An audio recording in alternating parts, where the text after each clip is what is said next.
Mukund critical आहे, त्याच्या जीवाचं कधी बरं वाईट होऊ शकतं.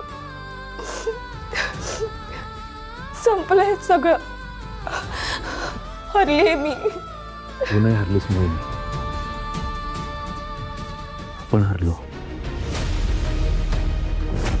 म्हणजे दीपानं ट्रॅप केलंय मला. आता काही पर्याय नाही म्हणून आलोय तुझ्या समोर. शेवटच्या क्षणी तरी मन भरून तुला बघेन आणि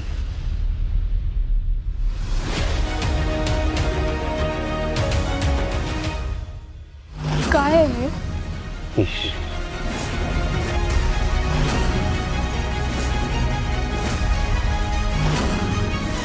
मराठी कला विश्वातील अशाच अपडेट जाणून घेण्यासाठी टेलीचक्कर रिजनला नक्कीच सबस्क्राईब करा.